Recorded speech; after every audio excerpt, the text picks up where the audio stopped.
vamos estar falando uma palavra que está em 1 Reis 3,16. Então vieram duas prostitutas ao rei e se puseram perante ele. Disse uma das mulheres: Ah, senhor meu, eu e esta mulher moramos na mesma casa, onde dei à luz a um filho. No terceiro dia, depois do meu parto, também esta mulher teve a sua criança. Nenhuma outra pessoa se achava conosco na casa, somente nós ambas estávamos ali. De noite morreu o filho desta mulher, porquanto se deitara sobre ele. Levantou-se à meia-noite, enquanto dormia a tua serva, tirou o meu filho do meu lado e deitou nos seus braços, e o seu filho morto colocou nos meus. Levantando-me de madrugada para amamentar meu filho, eis que estava morto, mas reparando nele pela manhã, eis que não era o filho que eu dera à luz. Então disse a outra mulher: Não, mas o vivo é meu, o teu é o morto. Porém esta disse: Não, o morto é teu, o vivo é meu. E assim falaram perante o rei. Então disse o rei: Esta diz: Este que vive é meu filho, e teu filho é o morto. E a outra diz: Não, o morto é teu filho, o meu é o que vive. Disse mais o rei: Trazei-me uma espada. Trouxeram uma espada diante do rei. Disse o rei: Dividi a criança em duas partes, dai a metade para uma e a outra metade para outra. Então a mulher, cujo filho era vivo, falou ao rei, porque o amor materno se aguçou pelo seu filho, e disse: Ah, senhor meu, dai o menino vivo, e por modo nenhum o mateis. Porém a outra dizia: Nem meu nem teu seja dividido. Então respondeu ao rei: Dai a primeiro o menino vivo, não o mateis, porque esta é a sua mãe. Todo Israel ouviu a sentença que o rei proferiu, e todos tiveram profundo respeito pelo rei, porque viram que nele havia sabedoria de Deus para fazer justiça. E hoje nós vamos estar falando sobre mais do que amor de mãe. O texto que nós estivemos lendo narra que duas prostitutas moravam numa mesma casa. Não houve parteiras, os pais eram desconhecidos, ninguém testemunhou a alegria daquelas mulheres de se tornarem mãe, ninguém que pudesse identificar: essa criança é dessa e aquela outra criança é daquela. O caso dependia única e exclusivamente da palavra das duas, ou então do Deus que é Jeová Roi, o Deus que tudo vê, ou o Deus Jeová Tsedequenu, que é o Senhor justiça nossa, que é o nosso Deus, criador do céu e da terra. Ambas as mães eram totalmente excluídas da sociedade, elas viviam à margem, elas eram tidas como objeto que alguém usa e depois descarta. Quase todos os privilégios da vida estavam fora do alcance delas, menos o privilégio da maternidade. O privilégio de ser mãe estava ao alcance delas. Naquele tempo, o fato de uma mulher ter um filho varão firmava o valor dela. Quando uma mulher tinha um filho varão, significava que Deus não havia abandonado, não havia se esquecido da vida dela. Uma das mães, durante a noite, rolou sobre o seu filho. Provavelmente estava muito cansada, foi amamentar aquela criança, acabou dormindo e deitando sobre a vida daquela criança. Quando deu a meia-noite e ela percebeu o acontecido, enlouquecida, ela pega aquela criança tentando driblar a realidade que ela estava vivendo. Ela troca a criança dela morta pelo da amiga dela que estava viva. A outra mãe considerava um filho uma dádiva, um presente, um galardão insubstituível de Deus. Talvez ela sonhasse com a forma de sair daquela vida. Talvez ela pensasse: eu podia ir para o campo, eu podia colher espigas de milho,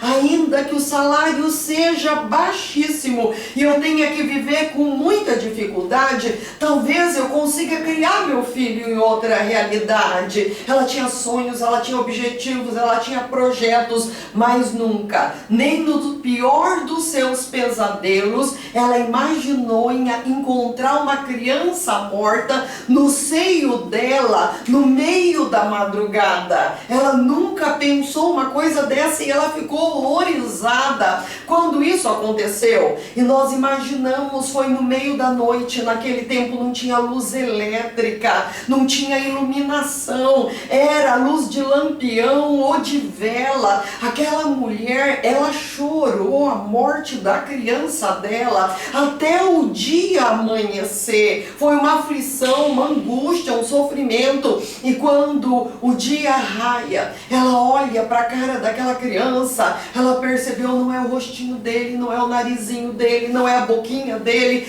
não é o corpinho dele. E para alívio dela, não era o filho dela. Só que daí começou um outro problema, uma disputa terrível. A outra dizendo que a criança morta era dela, que a viva era dela, e aquela disputa toda não teve fim e foi parar no tribunal. E como resolver uma causa dessa, aonde não haviam testemunhas? Somente a sabedoria de um homem muito ungido pelo Senhor, somente a sabedoria de Salomão. Salomão era astuto, ele era observador, um homem iluminado pelo Espírito Santo de Deus. Eu tenho certeza que ele, olhando toda aquela disputa, antes mesmo dele pedir para trazerem a espada, ele já sabia quem era a mãe verdadeira, mas ele precisava propor aquilo para que aquilo ficasse patente diante dos olhos de todos que estavam ali, quem era a verdadeira mãe.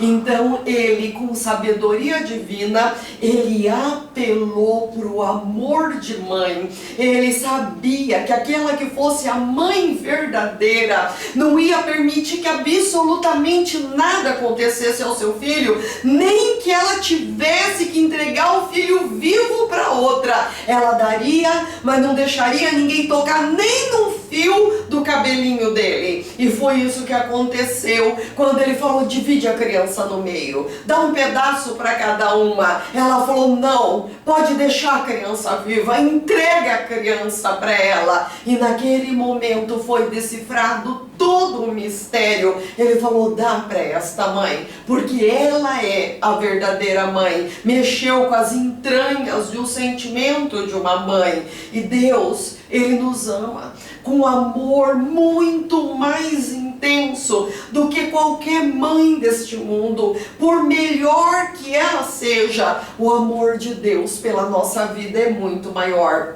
Ele preferiu morrer pelos nossos pecados antes de deixar você morrer em seus próprios pecados. Por quê? Porque ele não suportaria passar a eternidade sem mim, não suportaria passar a eternidade sem você. O amor de um pai para com um filho é a força mais poderosa que existe. Imagine um casal com seu bebê recém-nascido. Ele não oferece nada aos seus pais. Um bebê recém-nascido, ele não oferece dinheiro, ele não oferece capacidade, ele não oferece carinho, não oferece afeto, não oferece sabedoria, não oferece agradecimentos. Ver um bebê no berço é ver a impotência, o que há ali para se amar. Mas os pais amam aquela criança de todo o seu coração.